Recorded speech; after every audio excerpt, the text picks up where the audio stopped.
Hello everyone, Turtlelags here, bringing you another AFK Journey video. Today I will be going over Supreme Arena, laser focusing on defensive formations. I have taken some time to organize my thoughts, as you can see here. We will go over everything today. Basically, the format of this video will be, I'm going to begin with some basic tips to get you started. We'll go over 4 basic archetypes that I think you can basically cookie cutter into your own account and just modify from there. We'll take a brief intermission afterwards to go over artifact selection. I will go over what I believe to be the top 5 artifacts that you should consider when rounding out your team. And then finally, we'll go over the time-tested team archetypes, the ones that have 2 or more factions that either myself or my top competitors use, and that, from my experience, have proven to be the most resilient teams you could possibly have on defense. So without further ado, let's begin.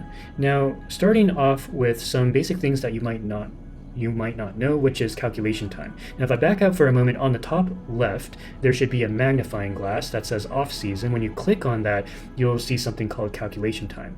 Now, my camera is covering it right now, but basically around where my camera is, there should be a button that says UTC 24:00:00. If you click on that, it'll actually give you an option to toggle to UTC 12:00:00.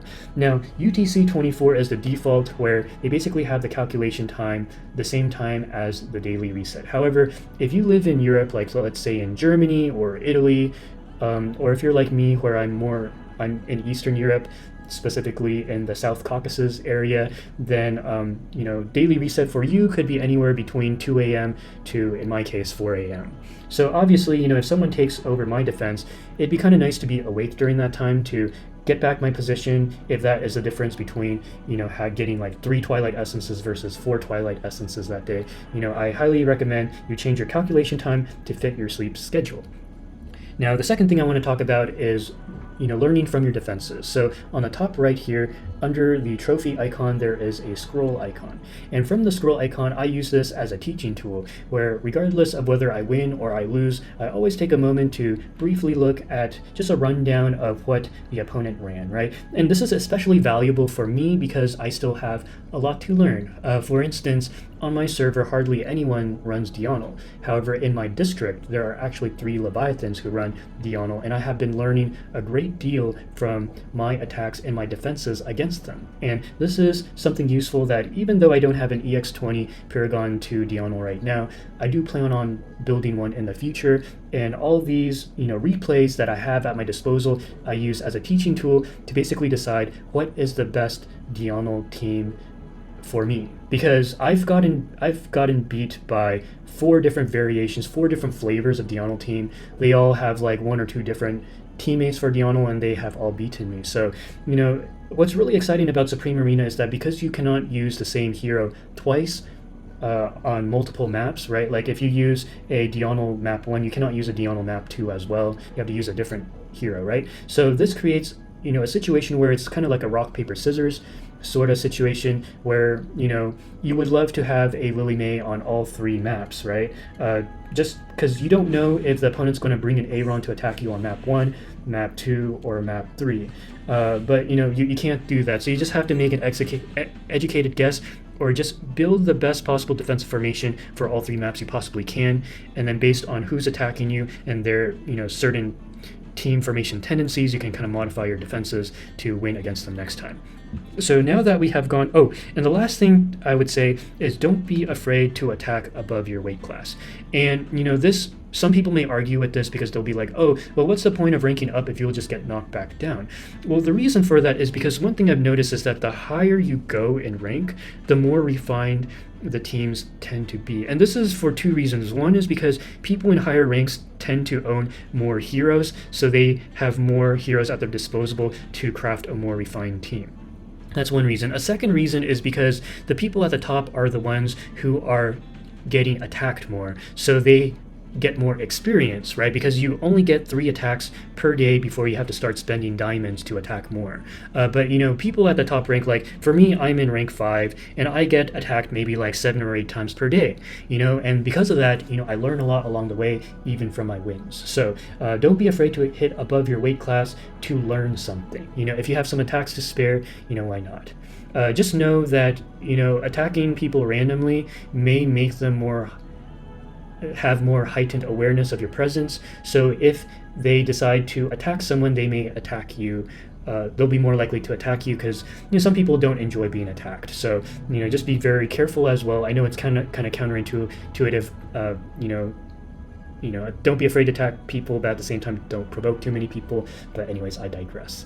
So now let's go ahead and go over the 4 basic archetypes. Just if you don't know where to get started, or if you are a free-to-play, or if you know, don't have all the heroes, then I would say, you know, let's go over faction by faction, because there's something called a faction bonus. I'm sure all of you know this by now, but sometimes we forget that exists, where the more heroes you have from the same faction, the more attack and HP multipliers that you get for all 5 of your heroes. So just as an example, if I was to go with a Graveborn archetype, which is the first archetype I'm going to talk about right now, so an example of a solid Graveborn team, I would say, is something like a Thorin, like a Cessia, you know, Carolina, Ludovic, and then Igor. You know, this I would say, you know, if you are a player who doesn't even have like Mythic Plus heroes, but you need a Monkgas, you know, come up with 3 teams, I would say as a starting point, you know, try to meet the faction bonus and then go from there. And as a rule of thumb, when it comes to crafting any sort of defensive or offensive team, generally I recommend going 1 tank, 1 support, and 3 DPSs. Now, I know this is not realistic. Sometimes people will be like, oh, well, I want to run a Hewynn Coco in order to survive a Scarlita, you know, or let's say like, oh, I want to run a Hewynn Damien so that I can stall out the opponent. Yes, you can do that, but as a general rule of thumb, from my personal experience, anytime I go below 3 DPSs, I generally lose. And the reason for that is because I think the logic behind that is that I just don't have enough damage to defeat the opponent. And so that you just basically give the opponent infinite time, or as much time as they need to kill your team. So as a rule of thumb, 1 tank, 1 support, 3 DPSs, as you can see here. Now there are some tanks, like Thorin, who are a DPS themselves. So if you're running a Thorin, you can count him as a DPS, and instead of a DPS, or, you know, because you count Thorin as a DPS, so you can swap to, say, like another support, or, you know, another tank, you know, if you will. So anyways, if you are running a Graveborn team, this is probably the most refined Graveborn team you can come up with. And then speaking of Lightbearers next, Lightbearers are really nice because they have a good balance of everything, tanks, DPSs. I think it's just supports that we don't really have good supports for besides Rowan. So obviously, you know, if you're running a Lightbearer team, you know, having 1 support, Lightbearer support, which currently is only Rowan, followed by a tank, a Lightbearer tank like a Lucius, if I can find him, Lucius, and then, you know, a secondary tank who's also DPS, right? Like Temesia, you know, in the back row to counter opposing Valas. And then, you know, we have 1 DPS. Let's bring in 2 more DPSs. So you can either go like a Merrily and Corrin is also kind of like a defensive unit as well. Or if you want to be a little more like surgical and crowd controlling, you can, you know, swap to like a Casti, you know, bless either your Temesia or your Merrily, or if you want to go even more surgical, you can swap Merrily with Vala to hyper focus on a particular enemy, take that out, and then, you know, kind of, you know, surgically, you know, destroy the opponent from there. So that would be an example of a Lightbearer team. Now, Wilder Team is probably the most powerful faction that you most certainly will have as one of your 3 teams. And examples of a Wilder archetype would be something like Eironn, Damien, you know, if you want to go crowd control, you can go like Olmus, Arden, and dude, there's so many different things you can do with Wilders. You can go, if I can find Arden. Yeah, Arden and Lily May. You know, this is a very powerful team comp because you have all your bases covered. You have a tank, you have a support. As a matter of fact, you even have a secondary tank in the form of Eironn, but he's also a DPS. He's a crowd-controlling DPS who synergizes with, Olmus with the crowd control. Lily May counters opposing Eironns and is also a magic damage dealer, a very good, strong, hard-hitting DPS with defensive capabilities who can take advantage of Eironn's 55% magic defense shred, and then Arden to crowd control the enemies. And then finally you also have a Mauler, archetype where in Maulers have a lot of options. You can go, you can go like double front line with a, let's say like a Brutus Shakir, or you could go like a Brutus Entendre, and then you can even go Brutus Lumont. Or you can mix and match. Lumont is a hero who was kind of underappreciated before, but now people are using Lumont everywhere for AFK stages in combination with Olmus. So you might end up building an Olmus anyways, or a Lumont, I mean. So, you can go like 1 or 2 tanks, and then you can go, Maulers have so much now. Now we have 2 supports. You can go like a Mikola, or you can go with what more of you probably have, which is a Smokey. And then you make sure you have 3 DPSs, right? So Brutus is set like a semi DPS, as is Lumont. But you can bring like an Odie, and you can bring like say a Shakir, fantastic DPS. Heck, you can even, instead of Odie, you can run Reese if you want some crowd control immunity while maintaining the pressure. So many ways you can go about it. You can also go Coco, if instead of double tank you can go, a tank and 2 supports with Coco, just because Smokey's healing range is not necessarily the best, and not to mention you can even, instead of Reese or Odie, you can run Alsa, right? Like actually any map that has a ton of walls, like this one right here, if I was to kind of swap, and this is another trick, you can actually swap like that to save you time. You could actually do something like an Alsa and Soren in order to take advantage of the terrain. This is one of the few instances where an EX5 Soren can actually wreck opponents. I've actually lost defenses because of an EX5 Soren on a map exactly like this, where Soren just basically goes and like slams your allies against the wall, stunning your allies, and Soren gets like a huge damage multiplier, and also gets a huge damage multiplier whenever there's some crowd controlling going on. So so those are the 4 faction bonus archetypes that I want to speak of before we take a brief intermission now to artifact selection. Now, when it comes to choosing artifacts, it's kind of like with heroes where in the same way that you have to run 5 unique heroes per map, like you cannot use Lily May in all 3 maps. Along the same vein, you can only use one unique artifact per map. And you all know this by now, but I just want to emphasize that. So what 3 artifacts would I recommend? Well, there's actually 5 artifacts that, depending on the circumstance, you probably will consider depending on the team that you're bringing. Now, the 2 most commonly used artifacts are Evocation and Cascade spells, and those are the 2 artifact spells that, if wish upon a star, people probably would wish to have be able to use Cascade Spell on 2 of the maps, or Evocation Spell on 2 of the maps, because they are the most powerful. Now, what makes them so powerful? Well, if we speak of the Evocation Spell first, the reason why Evocation Spell is so good is because it alternates between 4 different spirits, and it's always in sequence, and every 10 seconds it's a different spirit. The first spirit applies temporary shields to all your allies, and this first buff is very, very good if you are running a team that is more of a glass cannon team, that maybe during the first, say, like 10 seconds of the match, as you're trying to get 1 or 2 quick KOs, you have the Evocation Spell to apply some shields to your heroes as they're Monkas trying to take out a few key units within the first seconds of the match. And then it alternates between defensive and offensive spirits, swapping from temporary shields to increase attack to all your allies, to life drain to all your allies to top them up, and then a haste spell to make your allies attack faster. In addition to Evocation Spell having some really nice abilities, it is also a very good stat stick where you have a good balance of attack, HP, and crit, which are probably 3 of the most important stats in the game besides haste. So that's the Evocation Spell. The Evocation Spell you do acquire by beating the main storyline, which you should be able to do within a week. So Evocation Spell is one spell to consider.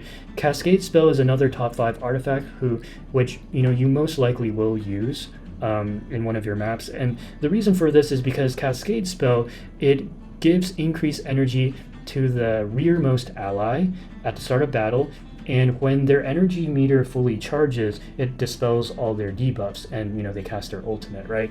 So Cascade Spell has some very good synergies. You can synergize Cascade Spell with like a rearmost support like a Hewynn or a Coco in order to get their ult up faster, to get the 36% or 45% damage mitigation respectively. You can also use Cascade for more crowd controlling purposes by putting someone like a Cessia or like an Arden or heck even an Eironn in the back in order for them to get their ult off faster to crowd control the enemies. So Cascade Spell is very flexible, and Cascade Spell is also a well-rounded stat stick as well, providing attack and HP and haste instead of crit like it was for Evocation. And then those are the top 2 artifacts. And then from there, the Quickblade Spell is a very good spell as well, because the way Quickblade Spell works is that it periodically damages and stuns the frontmost enemy hero, reducing their physical defense. Now, there are times where the physical defense shred actually matters, because say you're running like a Mauler comp that runs Shakir and Reese, for example, or maybe like a Shakir and Lumont, where you do want to take advantage of the physical shred, or using in like a Lightbearer team where Vala, Temesia, Merrily, Korn, they're all physical attackers that would all appreciate a physical defense shred. But not only that, the stun for the frontmost ally is very helpful. So even if you're running like a full magic team, this artifact is still very good, because you can never say no to stunning the frontmost enemy periodically, right? Not to mention, Quickblade is probably the chunkiest of stat sticks of all the artifacts. I mean, a 51.8% physical defense boost, a 51.8% magic defense boost, on top of 11.3% attack, 11.2 crit. I mean, wowza, right? So Quickblade Spell, another fantastic artifact to use. Now, those 3 are probably the best seasonal artifact skills to use, but what about the non-seasonal artifacts? Do any of them is there a use for them? And I would say yes. There are 2 artifacts, one of which is quite universal, and another is a very good tech against specific team compositions. So let's go over one by one. So let's go over the Confining Spell first, because this, I think, is a very powerful spell. Now, the Confining Spell, the reason why this is so good is because it deals damage to the enemies, but more importantly, it imprisons them periodically. This is the main reason you run a Confining Spell, and it will imprison 3 of them, making it so that they basically are rooted to the ground. They'll be surrounded by like a chained ring, and they basically can't move or act. They're basically sitting ducks. And this happens periodically, and that is just such a powerful ability. This can be the difference between them topping up their HP, or you sniping that enemy who wanted that heal, or maybe you confine a couple DPSs to give your supports time to heal up your allies, or maybe you confine some of their crowd controlling DPSs so that your heroes can actually act. There are many reasons why the Confining Spell is very good, but as many of you know, for regular artifacts, they only go up to level 10, whereas the other seasonal artifacts, they can exceed 20 plus. And for this reason, the stats are not that impressive. 6.6% attack, 7.8% HP. This is a far cry from the 20 plus percent you might see for those stats on seasonal artifacts. And then finally, the 5th artifact that I think you can consider when building your team is the Enlightening Spell. Now, this is more of a tech spell that I wouldn't really recommend you use unless you know what you're doing. And the reason for this is because Enlightening Spell, the way it works is that it increases the attack speed of your rearmost hero when the battle starts and grants them control immunity. Some people run this spell for the temporary attack speed buff, notably the Dionel comps, right? Because Dionel is a hero who requires at least 3 intoxication stacks in order to get to fire off his EX weapon. But the CC immunity is also very important. This is especially important if you are constantly being harassed by someone who is consistently defeating your team because they're like using a Valis, Silvina, Reinier, hyper offensive, kill one of your 5 most important heroes, one of your most important heroes, that way your team falls apart, kind of thing. Well, if you have someone like Hewynn in the back, where, let's say she's your only healer, and you cannot afford for her to be stunned by Silvina and Vala, you really need her to heal, get her ult off, then the Enlightening Spell can be quite useful to make it so that Hewynn can still act even though she's under fire from those heroes.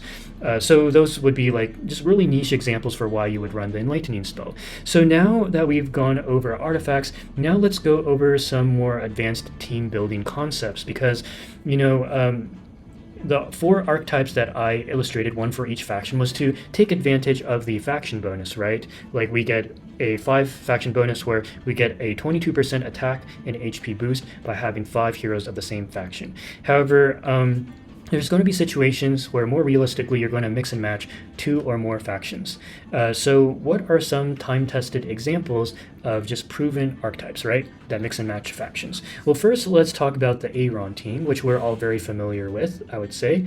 So, this team actually is quite powerful on its own, but, another flavor of, an Eironn team is running something like instead of Lily May, like let's say you're running Lily May on another team to counter an Eironn that is frequently used against that other team. Then instead of running Lily May here, then you would run someone like Alsa here, because Alsa is a hero who is a magic damage dealer who also enjoys being with a team that takes advantage of crowd control, because whenever Alsa attacks an enemy or multiple enemies that who are being crowd controlled, then also will deal massive additional damage. So this is actually one very common archetype that people run. Another common archetype too is instead of Alsa, they run Carolina. That is also another archetype that is quite popular.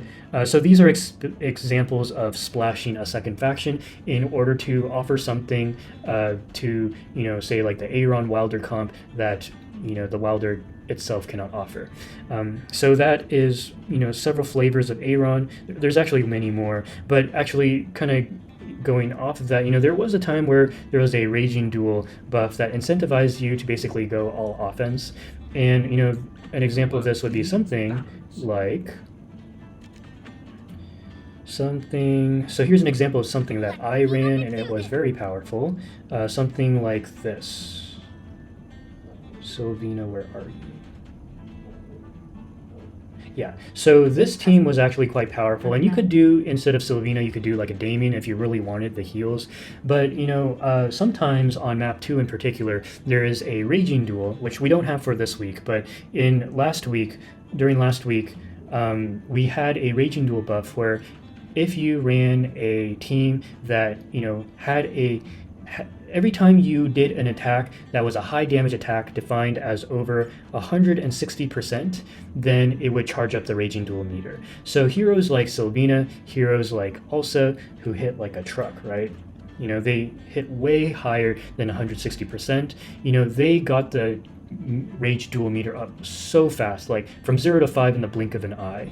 And what was really cool about this team is, you can take advantage of, certain supports like Reinier, where even though technically they don't really heal in their basic kit, but their magic charm set, because they are a support, so they have the hero set where restores 100% HP for the 2 weakest allies every 5 seconds.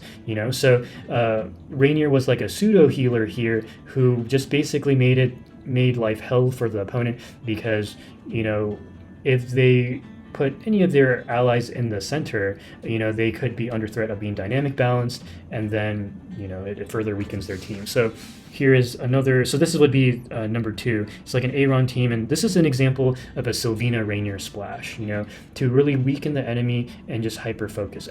Actually, at this point, I'm kind of dipping into offensive teams, I apologize, but actually last week, I was having some difficulty maintaining a defense, and I actually ran a Reinier on defense, basically have him potentially dynamic balancing an ally who was opposite of a an attack tile, right? Like you guys know what I'm talking about. There's tiles like these where it incentivizes you to place a hero there, but you can counter something like that by putting a Reinier on the mirror image opposite with an ally that you want to dynamic balance with the enemy that is on that attack tile. So that's kind of like an advanced tech where that's kind of an exception where you can take advantage of the map terrain and kind of make an educated guess as to what the opponent is going to do in order to position your Reinier and your prized DPS to dynamic balance with the enemy if they so choose to place their ally on that tile. It's really cool. I learned that last week. Okay, so now a third archetype. Let's talk about Dionel. Dionel is interestingly probably the hero that is asked about the most and that I know about the least, but I have been beaten by 4 different Dionel comps, so I pretty much know how Dionels work now because I get my ass handed to me by them. So there's a lot of different flavors. There's so many different Dionel comps that all work quite well. If you want to go with a very basic team that is like, let's say like a budget form of a Dionel team, like let's say you EX20'd your Dionel and you have like no more temporal essences to use on your allies, what would you do? Or what would I do? I would actually recommend something like this. Shout out to Brownie Games, who is a content creator who taught me this concept, this team that is very, very powerful. Basically what you do is you run a Parisa, Dionel, Leica, and then you can go, and this is just maximizing everything you've got, right? The faction bonus and all that, Olmus and Eironn. This team is so cool, guys. So what's really awesome about this team is that it does so much, right? And you run like the Evocation Spell. So right off the bat, you have 3 intoxication stacks for Dionel, because 1 intoxication stack from Leica, right? Because Leica, she increases the attack speed of all her allies for 6 seconds after the battle starts. And then you have Parisa, where Parisa, she applies a temporary 10-second attack speed and normal attack damage buff to herself and the nearest ally, which with proper positioning, as you can see here, Parisa is closest to Dionel, so Dionel will get that temporary buff, so that's 2 buffs, right? And then the third buff would be either from the Evocation Spell, the first spirit, right? The shield spirit, or the Enlightening Spell, which is the attack speed. Nowadays, people, instead of the Enlightening Spell, they run the Evocation Spell, because Evocation Spell, the first spirit, is also a defensive kind of effect. So, anything that can improve the survivability of Dionel is going to be quite good. Now, if you, so this is like basically a very good Dionel comp where, yes, an opposing Lily May can, shut down your Eironn, and delay the crowd controlling abilities of your team, but this is still quite effective. It has a lot of firepower. You have a ton of attack speed on Dionel. He hits so fast, and Eironn will, assuming that he survives, he will actually, get his ultimate off, and then, everyone's clumped up, Dionel kills them all, that sort of thing. So this is an example. Or if you feel like, oh, they're just going to counter my Eironn, what you could do, if you watch my standard arena video, one of the best ways to deal with an opposing Lily May is a Lily May of your own, basically maintaining parity, right? Because Lily May is a hero that requires, if you don't have your own Lily May, you literally have to use 2 heroes to counter Lily May. That's how OP she is. So anyways, continuing on with flavors of Dionel. And did I write this down? I did write this down. Actually, this kind of segues to another archetype. Let me actually go over the other archetype, and then I'll kind of bounce back to Dionel. This next archetype is actually combining, it's actually a Talene archetype, but you don't even need to run Talene. So here's another very popular team that has dominated the upper brackets, the top 10 of my district in Supreme Arena, where you run Ludovic, Talene, you run Thorin, you run, okay, so this is where it kind of branches out into many different options. You can go double healer with the Damien as well, and then round things out with, say, like a Shakir. Shakir is actually a very good beneficiary of Talene, because Shakir is one of those heroes who, you want to get him into his Lupine aura so that he gets the leech rate and all that while he is in that state. Well, by having the Pyre of Renewal blessing from Talene onto Shakir, Shakir does a little bit more damage from the blessing, as well as has additional leech rate. And when Shakir dies, he revives once, which is really awesome. So here is an example of a Talene team. You could actually theoretically swap Damien with, of course, like a Scarlita, or instead of a Scarlita, heck, you can even go Berial. I've seen that too. Heck, you can even go Dionel. There's actually someone who beat me the other day who ran something like this. It was the craziest thing. They ran Evocation, and I was like, where in the world is Dionel getting all these buffs? I think... Oh yeah, here was how he got the buffs. So basically, one buff was from the Evocation, one buff was from the Damien, and then one buff was from, I think it was from Shakir. Let me double check.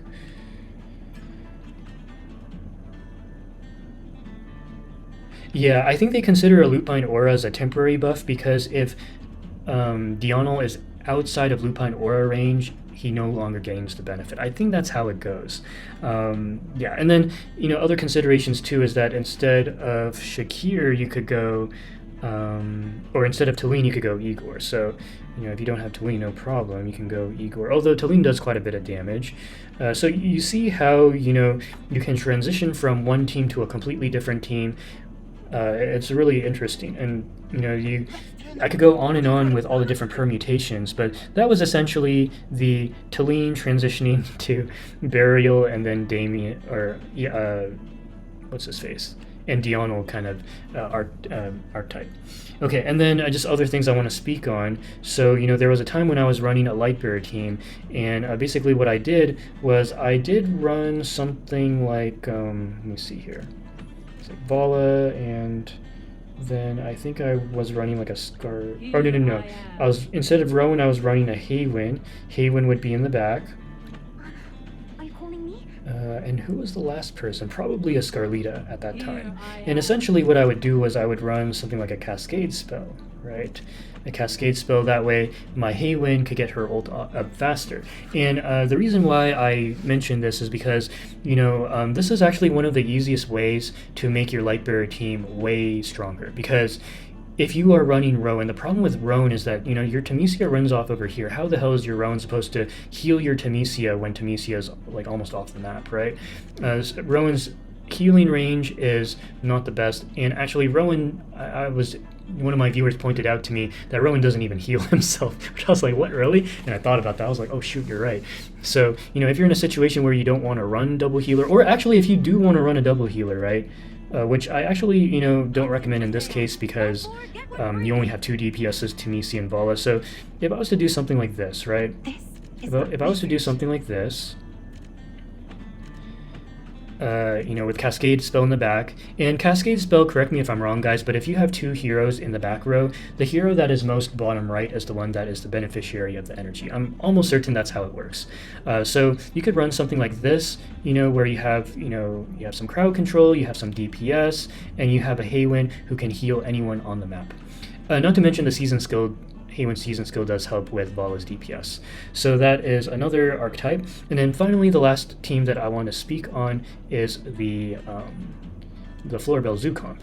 And now the Florabelle Zoo Comp is a team that I have a lot of experience with, and not gonna lie, it's kind of falling off a little bit in success rate. Like, it's still beating the teams that I shouldn't lose against, the people I shouldn't lose against. But when I get attacked by Paragon 4 people and Paragon 3 people, my Florabelle team kind of struggles a little bit because I think what happens is that Berial dies, and because they're rocking Paragon 4s, so I don't have enough time to pick up another KO for Berial to come back. Because when Berial dies, you have like a 10-second, 14-second window for Berial to come back, and if you don't pick up a KO within that time span, then Berial cannot come back. So I think because of that, I've been kind of struggling a little bit, but I've kind of breathed new life into this team by running a Scarlita. So this is almost like a Divine Wallet comp at this point. But I mean, if you are not rank 5 like I am, let's say you're like rank 100 or something, then you can kind of take a breather a little bit. And the kind of team that you would want to run is, you do want to run a Florabelle. I mean, at the minimum, you would have Florabelle and Damien. And maybe you'll have either picked up a Berial or Foresto. I think more people are inclined to build a Foresto than a Berial. So just to make this a little more realistic, you would do something like this. I think more people will have a Scarlita, so you would do something like that. And then for the final DPS, the 5th slot is incredibly flex. I've done all sorts of different things. I've done Lily May, which is a very logical one, right? You could run an Eironn. Oh, actually, probably not Eironn if you have a Berial, but we don't have a Berial here, so Eironn's fine. Normally, I would prefer a Berial in this slot because a Berial's Florabelle Zoo comp and just a Florabelle Zoo comp are like totally different animals. But anyways, the Florabelle Zoo comp is actually something that I like quite a bit. As a matter of fact, if you don't have all of these fancy units, one of the, I think, if we're just kind of starting out, if you really want to have a zoo comp, what you can do is you can go like Graveborn Wilder, where you basically do something like this. Let me think. You do something like this, right? You have like a triple Wilder, double Graveborn comp. You actually have 4 win conditions here, and Damien is a very reliable healer. You know, and you have three modes of crowd control. Actually, technically 4 if you consider the ultimate canceling as another one. So, you know, this would be like one example, or you can, you know, you can always go Eironn, right? Because, you know, you can do Eironn, cluster everyone together, and then Thorin eats or deletes, you know, 3 of them because they're all clustered together. So, you know, different options there. That pretty much wraps it up for all the different team combinations that I can think of that are actually being played in Supreme Arena. Along with some other ideas in case you don't own all the heroes. So anyways, I hope this video was informative. I know this is another lengthy video, but I wanted to make sure I wasn't overlooking anything. If there is another archetype you want to speak of, right, if there is a team, a Supreme Arena team that is working very well for you that you want to share with us, please do, because at the end of the day, I am still learning as well. So thank you guys so much for watching, and I will see you in the next video.